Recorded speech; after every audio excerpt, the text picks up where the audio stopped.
So these are real stresses and strains which we face, which we have to deal with. I gave the board members of this MNC a very frank answer because he needs to know that I'm not bluffing him. I'm telling him the truth, sharing our worries with him. And Singaporeans have to share our worries with ourselves, address these real challenges openly, honestly, effectively. And if we can manage them well, then we will emerge a tempered society, stronger. And we will be united, resilient.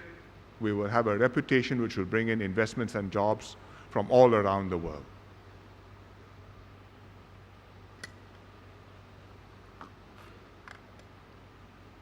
There's a new threat to us which has come up since I met this MNC, and that is swine flu. We have not had any confirmed cases in Singapore so far. I think we have had the scanners outside this hall. I don't think anybody was turned away this morning.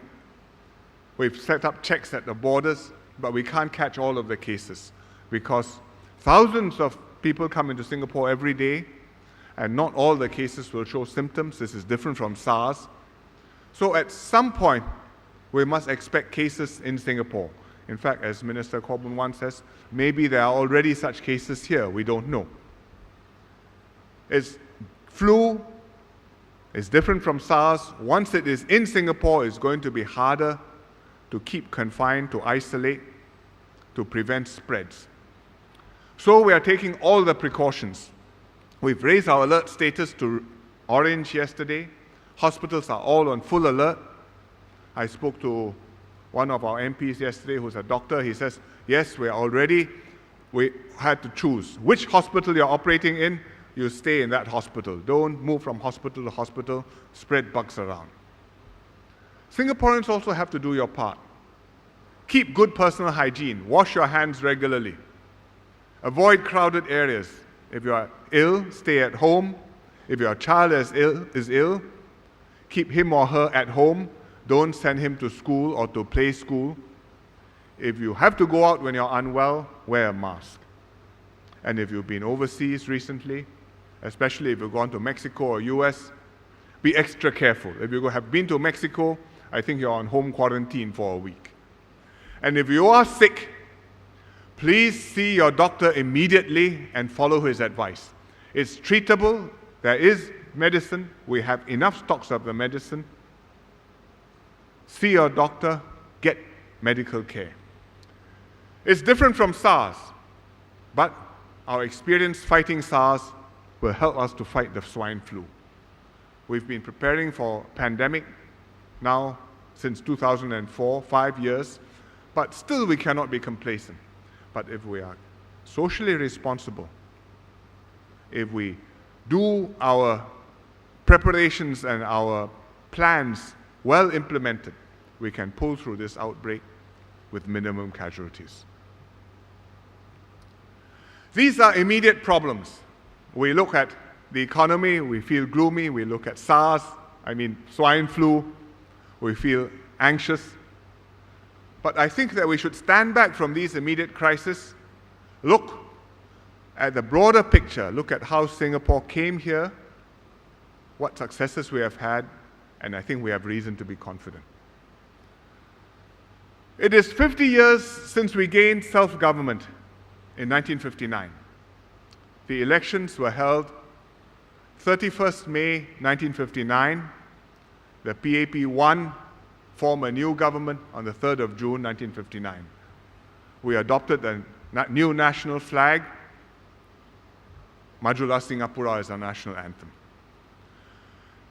Over this half-century, we've made tremendous progress, but we've also gone through many difficult patches. Each time we've pulled through, strengthened ourselves, prospered, and moved ahead. We survived and we prospered because we educated our children, we developed our economy, we made a first-class healthcare system, we built HDB homes for all, kept Singapore safe from crime and drugs, built up the SAF and the home team to keep us secure. And the reason we could score in all these areas is because underpinning everything, we had a good team of leaders working for Singapore, and we had a sound political system which enabled responsible leaders to form an effective and a stable government.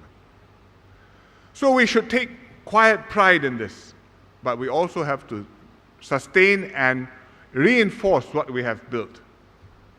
Renew our leadership team so we can continue to have capable leaders for another generation.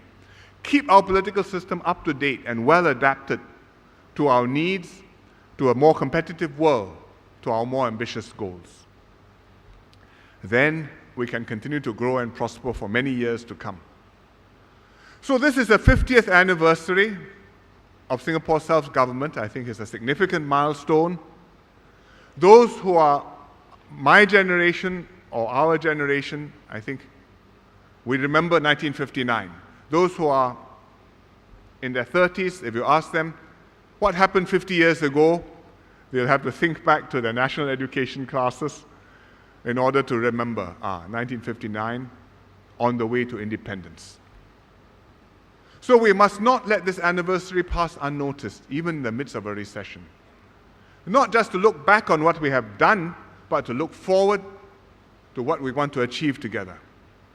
Even now, even in the middle of a crisis, we have many projects underway to build a better Singapore. We're renewing our city, we're upgrading our infrastructure, we're enhancing our education system. And so we should commemorate this anniversary through all these projects over the next 1 year. But the most meaningful way to celebrate these 50 years is to renew our dedication to build for the next 50 years and beyond that. Then, many years from now, we can look back with satisfaction on how, in the midst of a global crisis, we in Singapore dedicated ourselves to building a better home for ourselves and a brighter future for our children. A place we are proud to call our home, our future, our Singapore. Thank you very much and a very happy May Day. Thank you, Prime Minister.